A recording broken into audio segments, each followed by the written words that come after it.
అందరికీ నమస్కారం అండి. ఈరోజు వర్షాకాలం రెసిపీస్లో భాగంగా విజయవాడ స్పెషల్ అయినటువంటి పునుగులు ఎలా చేయాలో తెలుసుకుందామండి. వర్షాలు పడుతూ ఉన్నా క్లౌడీగా ఉన్నా మనకి వేడివేడిగా ఏదైనా స్నాక్స్ తినాలనిపిస్తుంది కదండి. అందులో భాగంగానే ఈరోజు పునుగులు చేసుకుందాము. ఇందులోకి చాలా టేస్టీగా ఉండే ఒక చట్నీ కూడా చేసుకుందామండి. ఇప్పుడు అవి ఎలా చేసుకోవాలో చూద్దాము. ముందుగా 3 గ్లాసుల రైస్కి 1 గ్లాసు ఉద్దిబేలు వేసుకొని నానబెట్టుకుందామండి. అది మీరు కప్పు కొలతనైనా తీసుకోండి, గ్లాసులో అయినా తీసుకోండి. 1 కప్పు ఉద్దిబేలకి 3 కప్పుల రైస్ వేసుకుంటాము. రైస్ కూడా మన ఇష్టం అండి, మనం ఏ వాడుకుంటుంటే అవి వేసుకోవచ్చు. ఆ రైస్ని బాగా కడుక్కొని 2-3 సార్లు వాటర్ వేసి ఒక 4 అవర్స్ నానబెట్టుకోవాలండి. తర్వాత ఇప్పుడు చూపిస్తున్నా కదండి, గట్టిగా మిక్సీలో మనం మిక్సీ పట్టుకోవాలి. మిక్సీలో కావచ్చు, గ్రైండర్లో కావచ్చు, గట్టిగా రుబ్బుకోవాలి. ఒకవేళ మీకు ఇంకా గట్టిగా రావాలంటే ఉద్దిబేలు సపరేట్గా, రైస్ సపరేట్గా మిక్సీ పట్టుకోండి. చూపిస్తున్నా కదా, అలా మిక్సీ పట్టుకున్న దాన్ని ఒక 8 అవర్స్ పర్మెంట్ కానిద్దామండి. ఇప్పుడు పర్మెంట్ అయిన పిండి చూసారు కదా ఎలా ఉందో. ఇందులో ఎటువంటి సోడా వేయమండి, జస్ట్ అలాగే పునుగులు వేసుకుంటాము. బాగా బీట్ చేసుకోవాలండి, గిలకొట్టుకుంటే బాగా ఫ్లఫీగా వస్తాయి.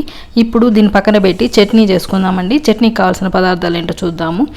ఒక టమాటో, పెద్దది ఒక టమాటో, వెల్లుల్లి ఒక 5 రబ్బలు, పచ్చిమిర్చి మీ కారానికి తగ్గట్టు నేనైతే 5 వేసుకున్నాను, ఆనియన్స్, పుదీనా, కొత్తిమీర, చింతపండు ఒక రెబ్బ చిన్నదండి.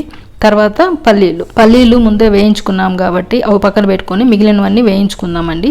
ఫస్ట్ 1 టేబుల్ స్పూన్ ఆయిల్ వేసుకొని ఉద్దిబేళ్ళు, శనగబేళ్ళు 1 టేబుల్ స్పూన్ వేసుకొని వాటిని వేయించుకోవాలండి. అలాగే జీలకర్ర ఒక 1/2 స్పూన్ వేసుకొని మొత్తం దోరగా వేయించుకుందాము.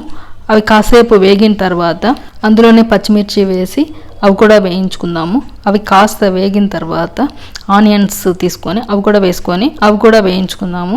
అవి కాస్త వేగిన తర్వాత వెల్లుల్లి అవి మొత్తం కలిపి కాసేపు వేయించుకుందాము. ఈ చట్నీ ఇడ్లీ, దోశ, చపాతీల్లో కూడా చాలా బాగుంటుందండి. చేసుకొని చూడండి, సూపర్ ఉంటుంది. నేను చెప్పిన విధంగా చేసుకోండి. అది కాస్త వేగిన తర్వాత అవన్నీ ఇప్పుడు టమాటో వేసుకుంటాము. అలాగే చింతపండు తీసుకున్నాం కదా, నేను చూపించాను కదా, 1 అంగుళం అంతా, 2 గింజలంతా, ఒక సైడ్ 2 గింజలంతా చింతపండు తీసుకొని అది కూడా వేసుకొని అన్నీ వేయించుకుంటాము. వాటితో పాటు కొత్తిమీర పుదీనా కాస్త ఎక్కువే వేసుకోవాలండి, టేస్ట్ వస్తుంది, బాగుంటుంది. కొత్తిమీర పుదీనా వేసుకొని అవి కూడా వేయించుకోవాలి. ఇవన్నీ వేగిన తర్వాత వీటిని పక్కన పెట్టుకుందామండి, చల్లగా కానివ్వాలి. అవి టమాటాలు ఎక్కువ వేగాల్సిన పని లేదండి, బాగా వేగితే సరిపోతుంది అంతే. అవన్నీ చల్లగా అయిన తర్వాత మిక్సీ జార్లో తీసుకొని దానికి సరిపడా మనం సాల్ట్ వేసుకొని, అలాగే ఇందాక పల్లీలు వేయించుకున్నాం కదా అవి కూడా వేసుకొని మిక్సీ పట్టుకోవాలండి. ఉప్పు, కారాలు అనేవి మీ టేస్ట్కి అనుగుణంగా వేసుకోండి. నాకైతే సరిపోయింది నేను చూపించినవి. అలాగే ఇందాక మనం పల్లీలు నేను చూపించా కదా 1 కప్పు, అవి వేయించుకున్నవి అవి వేసుకోండి. అవి వేసుకొని మిక్సీ పట్టుకొని చూపించా కదా, దాన్ని ఇంకా మనం వేరే బౌల్లో తీసుకుంటామండి. ఆ మిక్సీ జార్ కూడా కడిగి వాటర్ అందులో వేసుకుంటాము. మనకు ఎంత చిక్కదనం కావాలో అలా చేసుకుంటాము. ఇప్పుడు దాన్ని పక్కన పెట్టి పునుగుల పిండిలో కొత్తిమీర కొద్దిగా, జీలకర్ర కొద్దిగా వేసుకుంటామండి. ఆనియన్స్ అయితే వేరు, మీకు కావాలంటే వేసుకోవచ్చు. అలాగే రుచికి సరిపడా సాల్ట్ వేసుకొని అవన్నీ బాగా కలుపుకుందామండి. ఆల్రెడీ చెప్పా కదా, బాగా మిక్స్ చేసుకుంటే అది ఫ్లఫీగా వస్తుంది. బాగా స్పూన్తో దాన్ని బాగా కలదిప్పుకుందాము. తర్వాత ఆయిల్ వేడి చేసుకొని చూపిస్తున్నా కదా, కొద్దిగా, ఎక్కువ వేయకూడదండి, కొద్దిగా వేసుకుంటాము. ఇక్కడ మీకు ఒక విషయం చెప్పాలండి, పునుగుల పిండి ఇందాక నేను చూపించా కదా గట్టిగానే ఉంది, అయినా కూడా నేను 2 టేబుల్ స్పూన్ల రైస్ ఫ్లోర్ వేశాను. ఆ వీడియో క్లిప్ మిస్ అయింది.